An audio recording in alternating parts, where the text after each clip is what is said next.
Welcome everybody to another edition of the Civ Battle Royale. My name is Dawkinzz and let's get back into it. The world is in chaos. In the cold vestiges of the Canadian winterland, the Inuit are establishing a chokehold on both the region and the necks of Canadian civilians. Meanwhile, in Africa, Morocco crumbles under the vast buccaneer threat, and in the Middle East, war rages on with the crusade against the city of Jerusalem, a city which has known too much war. Greetings, fellow Babylonians and purveyors of conquest and mass murder. This is New Katapuan, and this is my first time narrating the Civ Battle Royale. It's on short notice, and I apologize for that. The responsibility is all mine, so let's get to the slides right now. Title card by JRU247. Laxarex, Oriskal, and Malsistra give us a lovely cartographic rendition of our world as it stands. As smaller powers and warmonger threats stack, the bigger powers will start to face war sooner than we might think. The Boers claim top spot once again. Read all the ratings by our expert team of power rankings here or at Civ Battle Royale.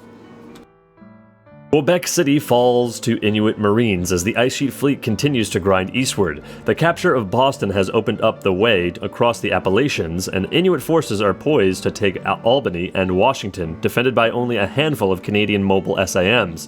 The Canadians have a strong preference for building mobile SAMs, somewhat unusually because other countries do not build much of those at all. The White Walkers have a smattering of biodrones now, in addition to their other advanced units. In the northernmost front of the war, a Canadian force prepares to retake Sarnia by combined land and sea assault, while simultaneously bizarrely providing an honor guard for a Blackfoot paratrooper unit for some reason.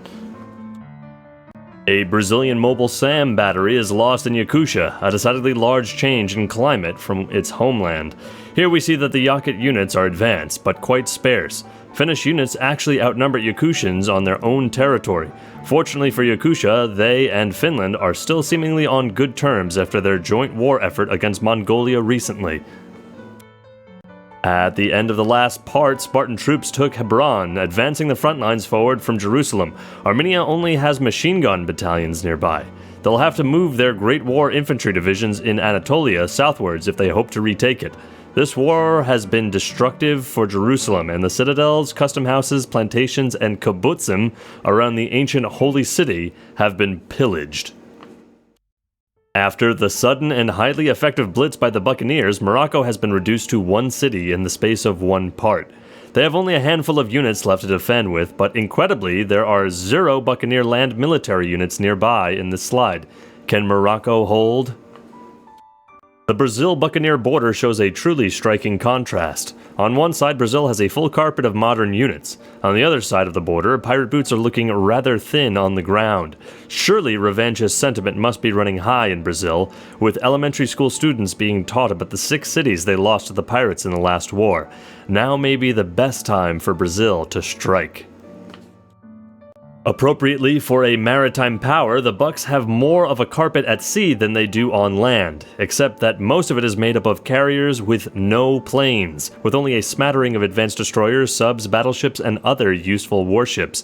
We've already seen the Bucks' impressive talent for getting a lot done with relatively few units, but Brazil is no Morocco. Henry Morgan of the Buccaneers would do well to build more and more useful military units. Rather than being punched by some invisible entity, it seems that Arabian cities are being bombed by Finnish planes based out of Batacloa and Constantinople, but there's been some debate about whether stealth bombers in Constantinople have the range. Here the AI shows off its preference for bombing cities they won't capture rather than units. The bombardment will be fruitless for any purpose but gaining experience, unless the Finns drop paratroopers in and take those cities. The Armenians have indeed moved an infantry division south to retake Hebron, and a solid line of infantry and machine guns is forming along the Euphrates River. Armenia isn't giving up without a fight. Facing them is a Spartan gun cavalry unit, a rare unit for the Spartans, who no doubt prefer to fight on foot. The Mexicans have taken Aaninin, and though the Blackfoot may flip it with those paras, it'll immediately flip back with a huge number of Mexican paras supported by rocket artillery in the rear coming up from the south. Mexican rocket artillery can shell Amascasaptacani, Ooh, excuse me on that one, I'm a Blackfoot supporter. But Vietnamese peacekeepers that have unhelpfully chosen to block the narrow mountain passes in the Rockies will make taking it difficult. Here we see the compact but densely carpeted Korean Empire. In fact, it's even double carpeted at sea, as many of the sea tiles have both a land unit and naval unit positioned on them. Unlike the Buccaneers, the Koreans actually put planes on their carriers because, as any Korean knows, it's stupid to build a carrier without building interceptors. The Korean military is actually large enough and advanced enough to give even its bigger, or biggest, but less advanced superpower neighbors Vietnam and Australia pause. Not to be left out in the carpet department, here we see the Australian carpet we've all come to know and love, or not. It's worth noting that even this carpet is a double carpet, as many of the ocean tiles have both a ship and land unit on them, effectively doubling the size of the carpet. And in most cases, the land unit is one of Australia's ubiquitous digger infantry divisions. BR Australia must have manpower like real-life China or Indian, unlike real-life Australia's position as a large but sparsely populated country. The Armenian wedge moves forward and retakes Hebron, and Spartan units capable of retaliating are few and mostly some distance away. The Armenians definitely have some fight left in them. To the north, notice that Sibir now has arsenal ships, although they place this one in the Caspian Sea, where its utility is somewhat doubtful. From 0 land military units, the Buccaneers have managed to quickly transport a tank division, apparently by using the formerly Moroccan rail network, to attack Tangier. This probably won't be enough though, and the nearest other pirate-owned land military unit is an infantry division near Marrakesh, hundreds of kilometers away. The Arabs now have significant numbers of power armor infantry, although this does little to protect their cities from merciless, albeit ineffective in the grand scheme of things, Finnish aerial bombardment. Ethiopia's generous carpet continues to spill over into Persian territory. The Ethiopians are apparently taking the Boer threat as seriously as they can. In the central theater of the war, Canadian forces retake Quebec City. The Inuit will contest that move, however, with biodrones and mech artillery. In the southern theater, a Canadian Mobile SAM attempts to retake Boston, while Inuit forces continue to push for Albany and Washington. An Australian drone UAV acts as an eye in the sky, observing the fighting in the Mexico-Blackfoot War. This also means that they block Mexican forces from capturing the city whose name I don't want to spell or try to pronounce again.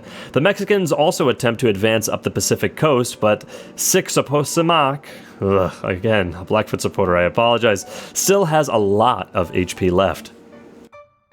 Lapis lazuli is banned, and the nations of the world will now find it difficult to enchant tools and armor as a result. Here we see that Sparta and Sweden are both hit by the ban. Sparta in particular, as their multiple lapis lazuli deposits now provide no happiness benefit either to them or to others, and thus cannot be traded. However, to my surprise, tea is not banned. This defied my expectation that any luxury resource that had a ban proposal levied against it would be banned. As we can see, many civs voted nay. Brazil and Chile are both tea producers and are surely sighing in relief at this development. Nothing much has changed in this war, but our agents report that Vietnam is plotting against Mexico. Perhaps they are angered by Mexican aggression against the Blackfoot that they are protecting. Well, nothing much would seem to come from this particular plotting, though.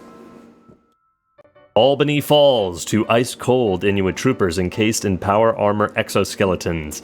The capture of their coastal city does enable the Canadian Navy, which until now has been relegated to watching helplessly from the sidelines, to take an active role in this war. It is uncertain whether Canada has open borders with the Bucks, however. A pirate ship is in Canadian territory, but that may be due to the Bucks UA. We can see that Canada is also hit by the Lapis Lazuli ban. Meanwhile, a war of earth-shaking import ends as Sparta makes peace with the Kimberley. Let us all rejoice that that bloody war is over. In the Northern Theater, the Canadian force sent to retake Sarnia has evaporated. It seems that Sarnia and Granville are in Inuit hands for good now. Inuit Marines advance perilously close to Washington itself. Taking the city would finally give the Inuit a foreign capital. The Inuit are also one of the nations who have tea and therefore benefit from the failure of the proposal to ban tea. Who would ever want to ban tea anyway? Armenian forces advance to the walls of Jerusalem, and they simultaneously drop airborne troops behind the city to distract Spartan relief columns. Armenia seems to be well and truly counterattacking in this war. In addition to the lapis lazuli ban, a jade mine near Jerusalem has also been pillaged, thus depriving me of 2 of my favorite colored minerals. The Kimberley now have attack helicopters. The Kimberley were fairly advanced when the Great Oceanic War broke out, and although that war crippled them, they've managed to keep up in technology well enough. Both Vietnam and Australia have stacked huge numbers of aircraft in border cities. Is this a portent of war? Washington and Quebec City fall to the Inuit at the same time. Ekanik of the Inuit is on a roll now. It took some time to break through Canada's tenacious defense, but Canada is practically out of land units now. The few units they have left appear to all be at the central front.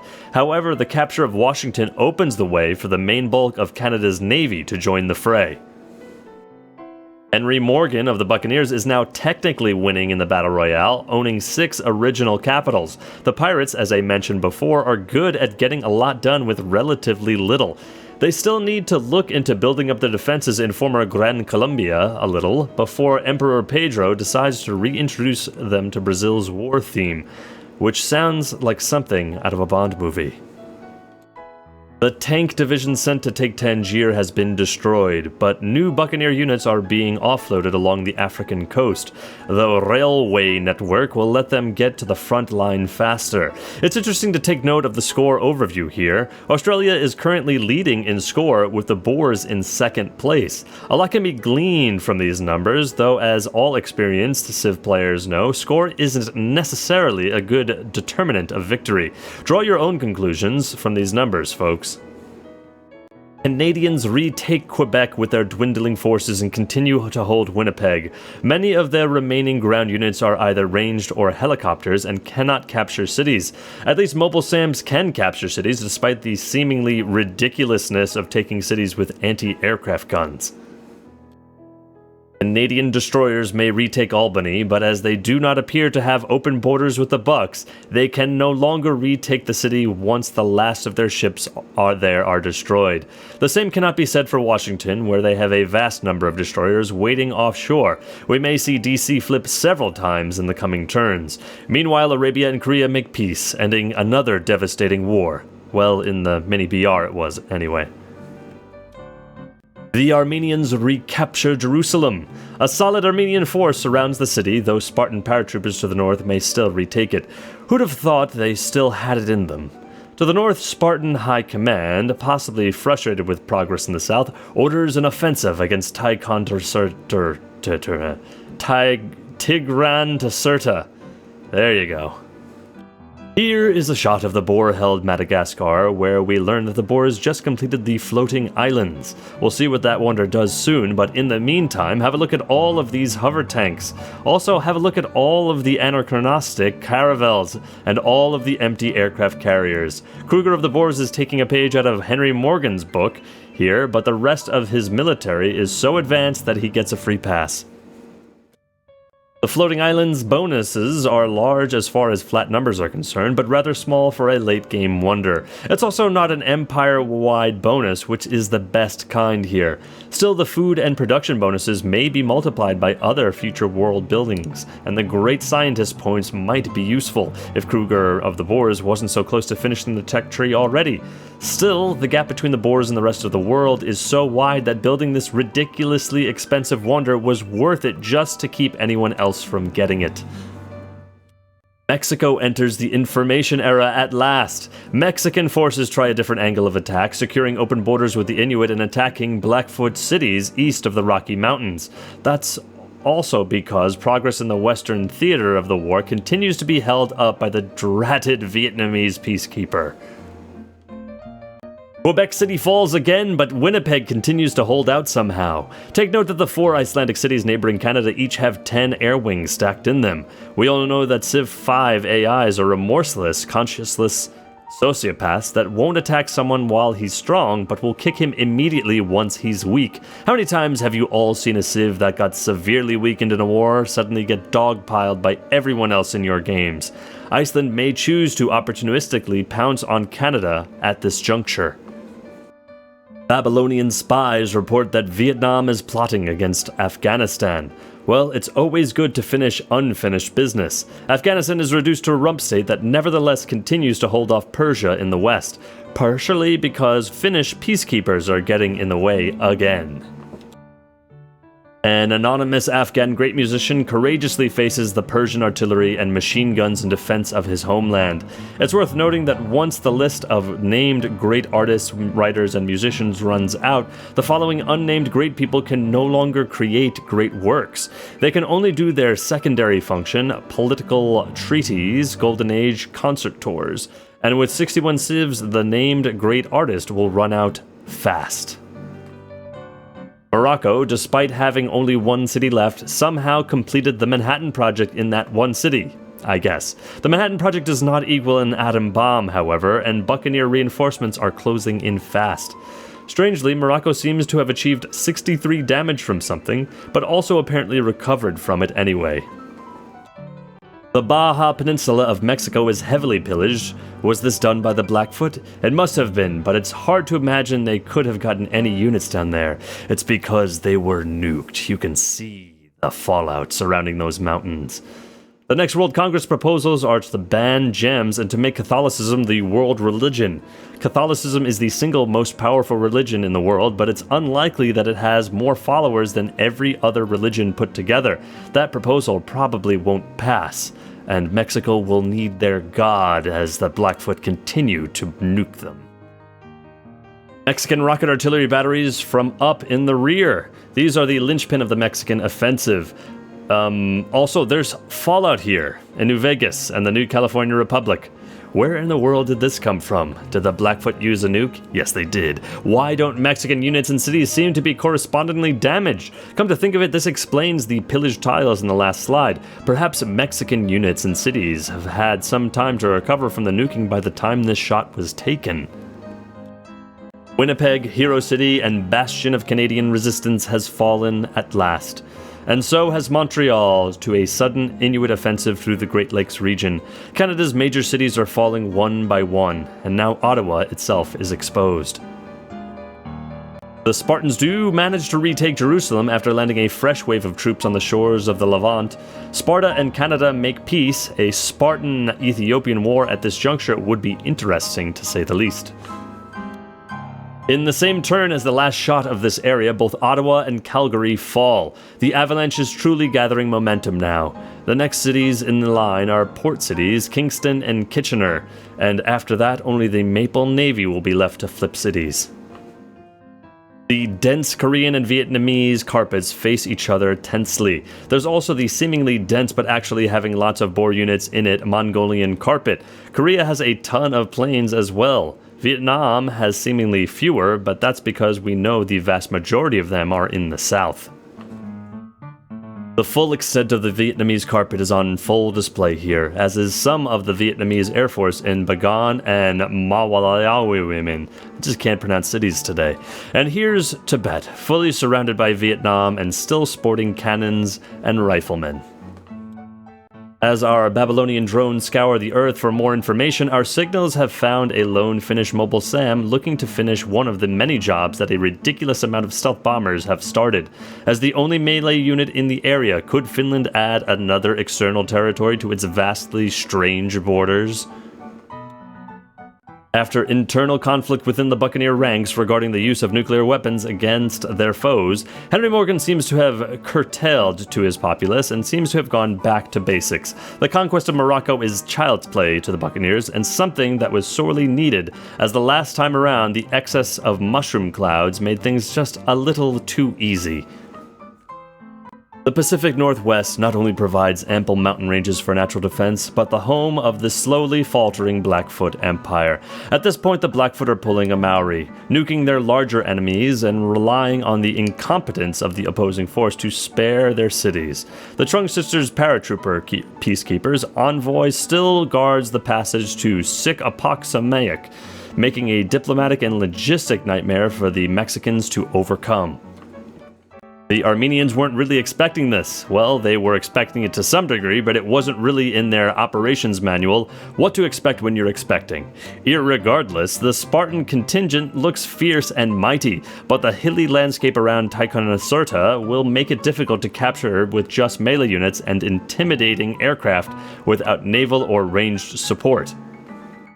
Tigranocerta is down to yellow, but if we can withstand the minimal paratroopers and Great War infantry, we might just see it remain our Armenian asset.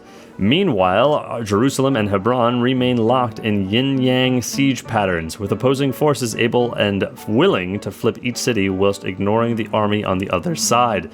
In American terms, this might be called a flip-flop. In Australia, a thong, or in Maori, a bloody jandal.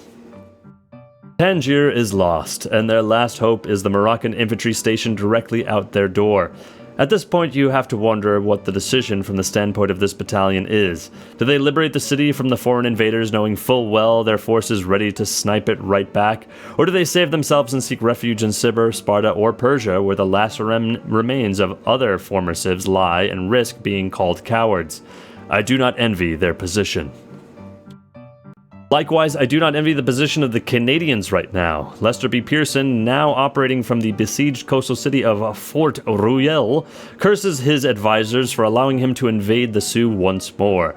The advisors themselves know they cannot be blamed, but alas, they are not blameless. The lack of a good defense whilst destroying a young, revitalized nation was exactly the motivation needed by the Inuit to crush the Canadians beneath their heel, so as to exact their version of justice, for which they have 1,000 words. The Armenian logistical strategists remain on point as it takes hold of both cities in the yin-yang thong-flip-jandal-flop formation. To the rest of the world, it's rather impressive, but to the Armenians, they knew exactly what to expect when they were expecting.